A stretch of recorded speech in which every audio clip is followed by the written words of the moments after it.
Welcome to the Women Arise podcast. I'm Neely Hicks, and with me today is David Washington. David has been in the field of substance use disorder treatment since 1989. In 2000, he left the Johns Hopkins program of alcoholism and other drug dependencies and was hired as a trauma specialist through the Department of Mental Hygiene, Division of Special Needs Populations in Maryland. Since that time, Mr. Washington, has worked to advance the field of trauma services in the criminal justice system and in community settings. He is currently a harm reduction practitioner in the state of Maryland.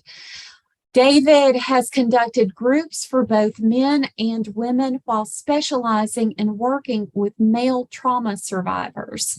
He is currently working with males across the country to increase the understanding, interventions, and implementation of trauma-informed services for males involved in behavioral health settings, and is a member of the Bristlecone Project. He says, working to foster an understanding of how childhood trauma impacts an individual is my purpose in life. I'm going to say that one more time. Working to foster an understanding of how childhood trauma impacts an individual is my purpose in life. I can think of no better way of being of service to mankind. David, I'm so glad that you're with us today.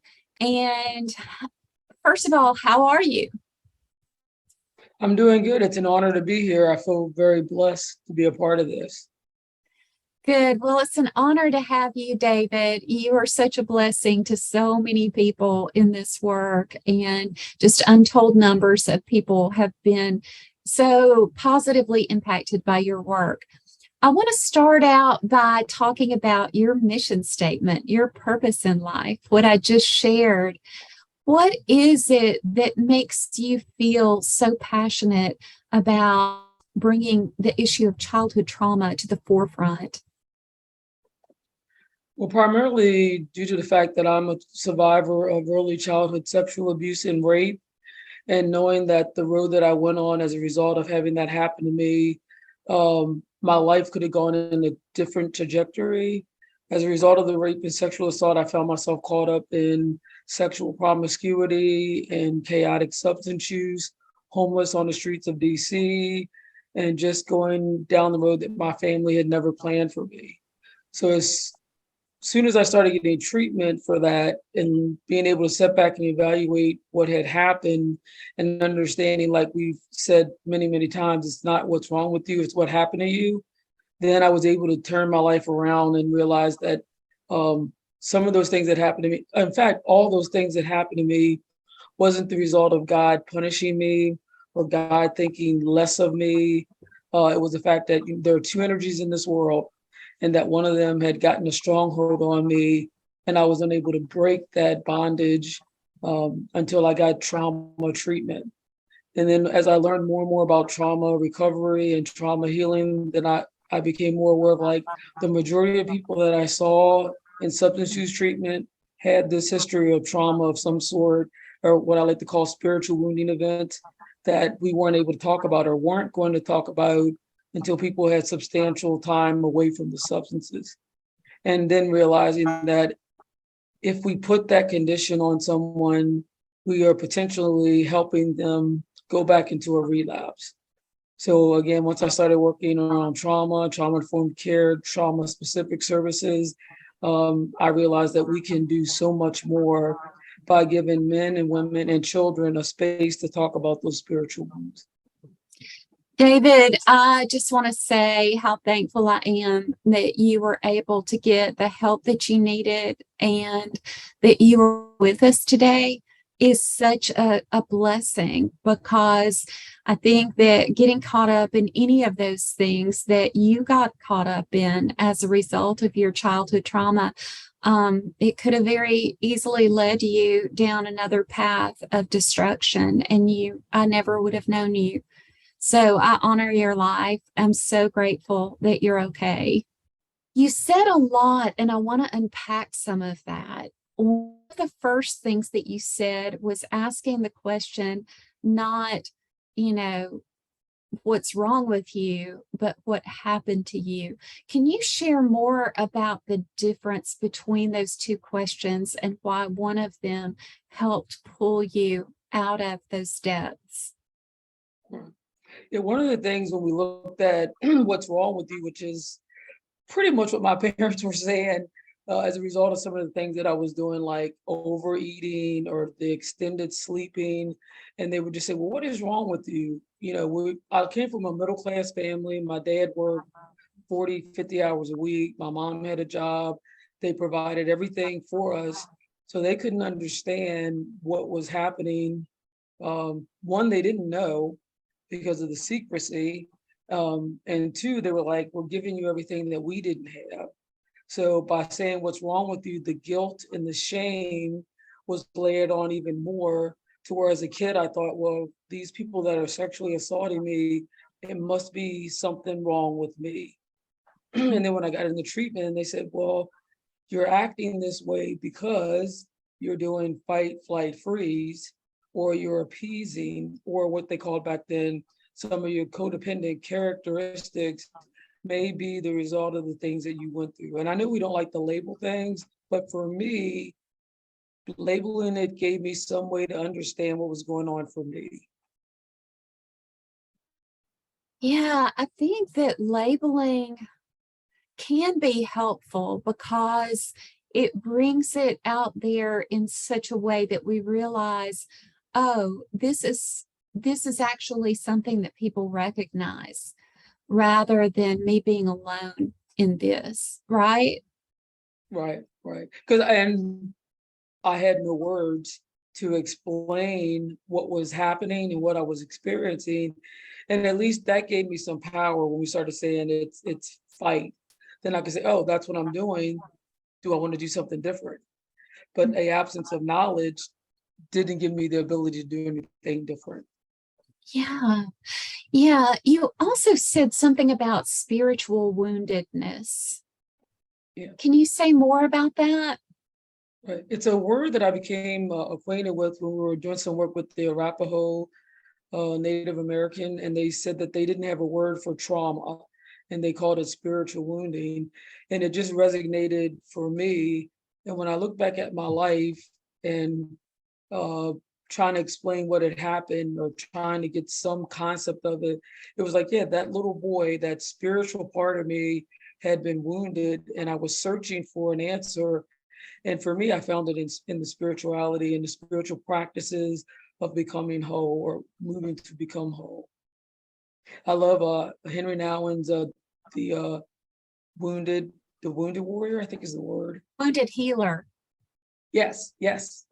Mhm. And so having had read some of his work, then to hear them say spiritual wounds was just like, yeah, it just fit perfectly for me. And Yeah. being a man, trauma was kind of like, well, that was kind of I had to be vulnerable to accept that. But when we talked about spiritual wounds, to me, it was like, yeah, because then I'm a spiritual warrior as I fight these things that are trying to impose on my life. Mhm. Yeah, it does feel like a deeper wound than physical. It does feel like a deeper wound than just mental because it affects the core of our being, where our soul lies. And so I like that term spiritual wounding. So David, what happened? Can you tell us about how you first came to start to break out of um, that that place of self-destruction and start moving into healing? Yeah, it's it's an interesting story. I was working on a job and I was going to quit my job. Well, actually, before that, I had realized that I had some addictive behaviors, and I started going to a 12-step fellowship. And in the process of going to 12-step meetings, I had stopped using all mind or mood altering chemicals. in 1991, May 20th, 1991. But as I sat around and everybody else is having fun, laughing, and as as they say, happy, joyous, and free, I didn't feel that way. In fact, I became more depressed, more suicidal, more thoughts about harming others and myself. And I was fortunate enough that on my job, my supervisor said I was going to quit. She said, "Well, will you go and look at getting in the treatment before you give me your resignation?" And nearly as I talk about that, I think like how God intervened, because it would have been just as easy for her to say, "Great, give me your resignation letter and good luck." But they offered me the opportunity to go to a treatment program in Florida. And on the brochure, it was a yacht. And in my mind, I was like going to this treatment program on a yacht. So I was like, yeah, I'll go. Well, it wasn't on a yacht. Uh, but when I got there, they talked to me about sexual assault. And I really don't know how they found out about that. Again, we serve a mighty God. Um, when they said to me, "Do you think those things that happened to you are impacting your life?" And I became very angry and belligerent, and I was yelling at the nurse. And she said, "Why are you so angry?" And I said, "I'm not angry. I'm not angry." And then I went back in my room, and I was raised in a home where you don't raise your voice to women. That's just not something that we do. And I thought, my dad didn't teach me to be this kind of man. And I went back out and I apologized to her. And she said, "David, do you think you can look at what that was all about?" And that was that point where I began to look at maybe what they're talking about is what has caused the problem. And as I stayed there in treatment, it was a 24-day inpatient facility. We did psychodynamic therapy, role play, and I became more and more aware that the sexual assault had impacted my life. And I was fortunate enough to be in there with a whole group of other, mostly women, and one other male that had experienced the same situation. And that really was like, for me, that was the first step. So, David, what you're talking about in some ways reminds me of a Lazarus story, like being raised from the dead, from an old self, and then having to go back into community. So, when you made that shift from your old self into your new self, how did you feel coming out of that tomb? Extremely fearful. One, because I'd given up the substances, which had been a way of masking the feelings. And two, what was I going to be? Who was I going to be as a result of looking at this? And then what did it mean on a deeper level to be a man? Well, to have been a kid who was sexually assaulted and sexually abused for so many years. And how was I going to navigate coming back to the exact same community where all that had happened at? But then there was, because I was in a 12-step fellowship, I had so much hope for what could be. And it was interesting as I came back, I've never been like a really quiet person after I went to treatment. And I would share, I'm an adult survivor of sexual assault. Other men would say, "Me too." And I was like, these were like Harley Davidson riders. And I was like, no way. And they were like, "We love you, brother. Just keep coming back." So being open and giving voice to that allowed me to become free. I'm so grateful for that witness, because I think when one person is honest and real and authentic about something that's happened, it breaks that hold, not only for self, but it does give other people permission to express more freely, "This happened to me as well." And so you kind of are naturally asking that question, "What happened to you?" without saying it in those words. Yeah. And you think about, this was 1991. We didn't really have trauma-informed care or trauma-specific services as readily available as we do now. So, David, what work were you doing where your supervisor suggested that you go into this treatment? What were you doing at that point? I was actually working in a treatment program, mostly as a urinalysis tech. I'd been working for them probably less than a year, maybe a little more than a year, but I'd done an internship at this facility. And then they were like, well, you're a man and we don't have too many men that can do the urinalysis. So I got the job that way. And then, like I said, I gave up chaotic substance use May 20th. And by October, and I figured this out, was like October the 24th, I was in a psychiatric hospital in Florida. Yeah, and it manifested mostly in depression, just extreme bouts of crying, and no one knew what was going on. And I didn't know myself, actually. So, what made the shift for you to go into helping others who may have experienced similar situations in childhood? And then that brings us to another part of my story. I had, when I was in ninth grade, I had a rare form of throat cancer. And I always get a little emotional talking about this. They gave me 3 days to live. And they said if we don't get him into a hospital, probably remove his vocal cords. And I was a saxophonist, so they were like, you probably won't be able to talk, and you definitely won't be able to play the saxophone if we don't do this surgery. So I went to Johns Hopkins Hospital, and ironically, I went to work for them later.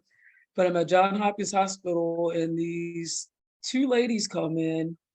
Ooh, yeah, these two ladies come in and they pray for me. And I feel this huge hand touch my body. And I didn't really believe because I thought I was a bad person. And when they prayed over me, the cancer went away. And we know that it was gone because within, like, my parents tell me the story.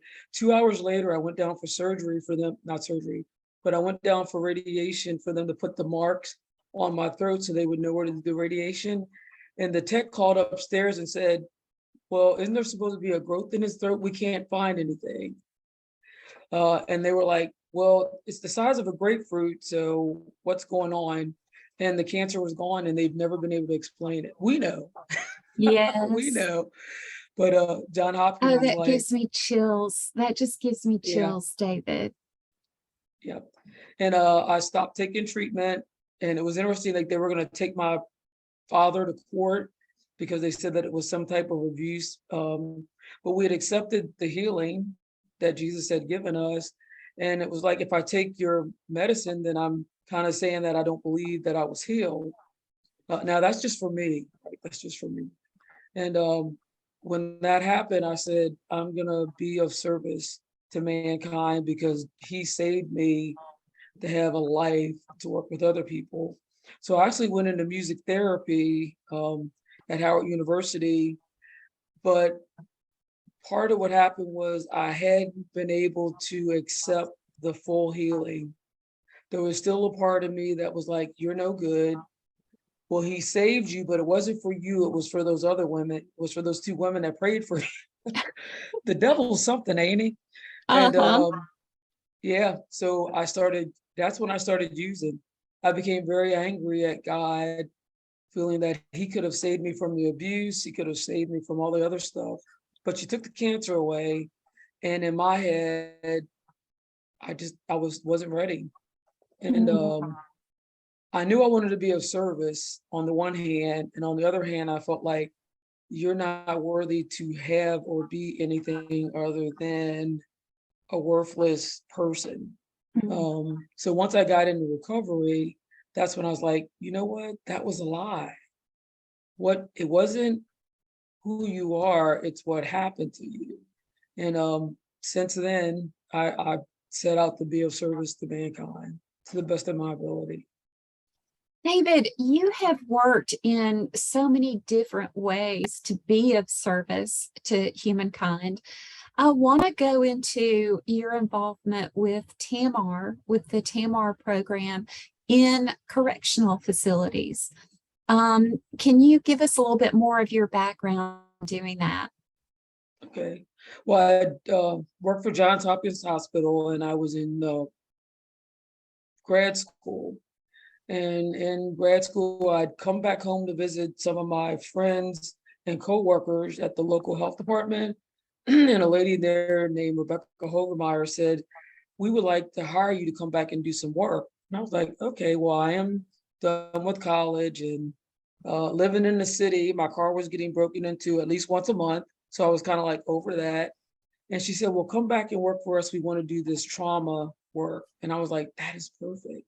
That's what I wanted to Mhm. do. And I had tried to do trauma work at a women's facility in Baltimore, and it just didn't work. One, I was naive and just didn't know, and maybe my spirit wasn't ready. Um, so getting this opportunity to try this again was perfect. What I didn't know, what they didn't tell me, that it was going to be in a jail. Mhm. Yeah.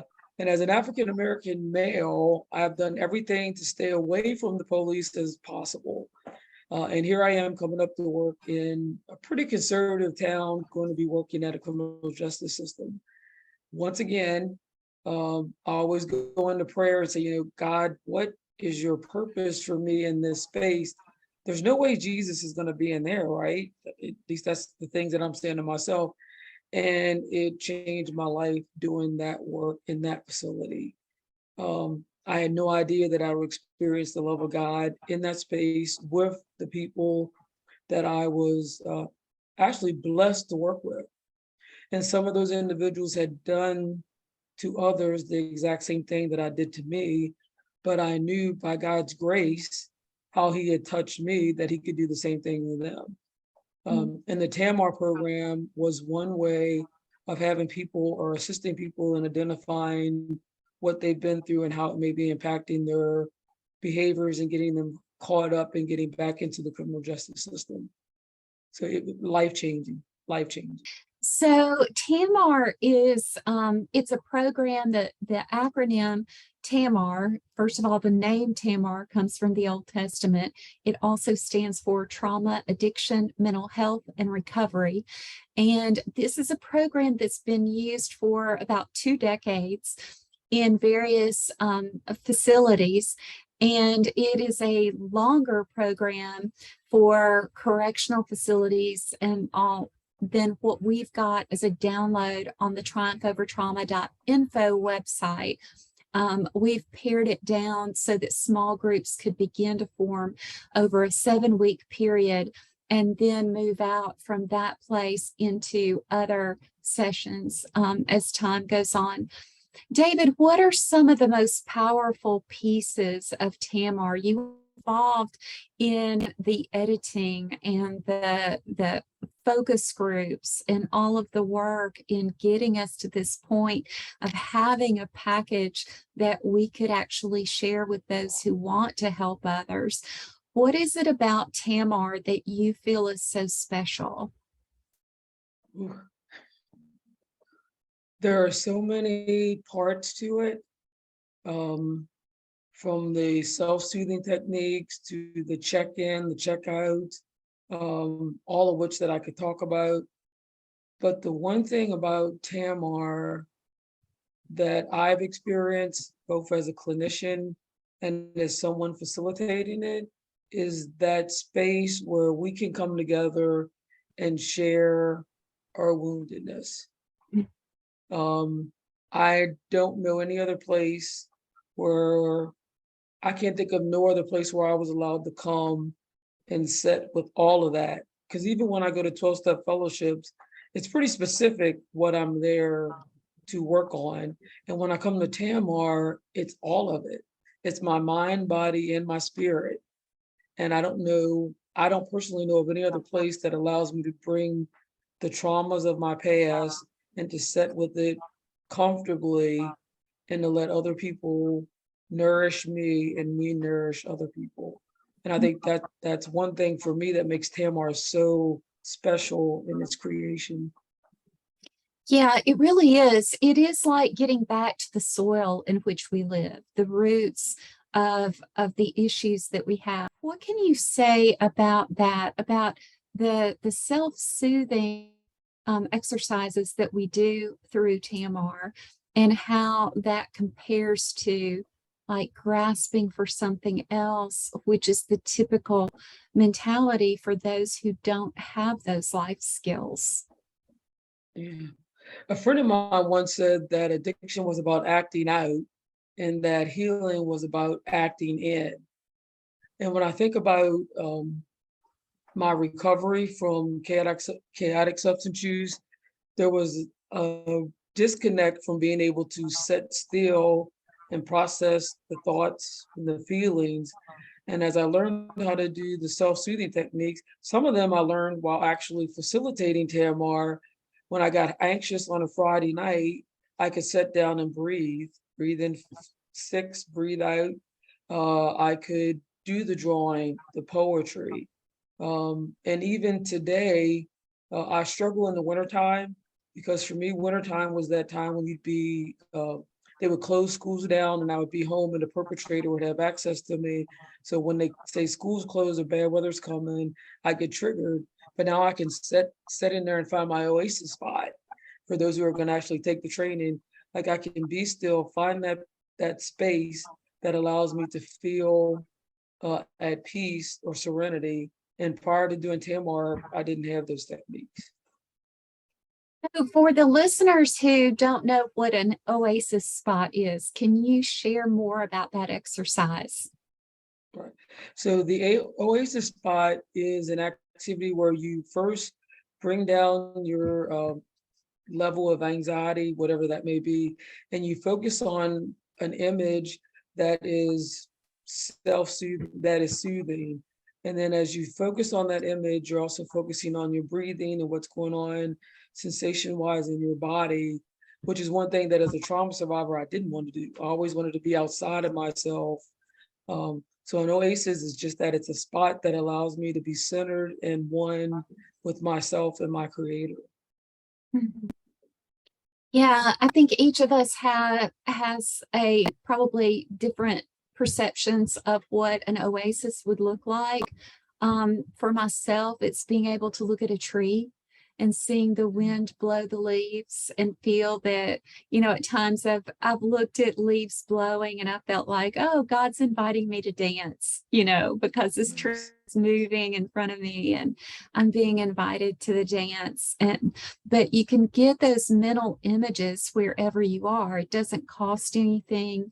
It doesn't require that you go get your laptop or anything like that. You're just going more inward. David, what was it like for you to be involved in developing this package for religious groups? Excellent. I did not know that this was where the journey was going to take me, but it's a place, a faith-based place to me is an ideal place to have this type of group. One, also in the community with people who have a connection. I can tell you, coming up with the music, well, let me rephrase that, selecting the music to go with the modules. To this day, I sit down and just listen to that soundtrack. And I always feel this almost like an oasis place. There's a peace that comes over me listening to the songs that I helped pick out to go along with the manual. Life-changing, absolutely life-changing. Music is healing. It is soothing to the soul.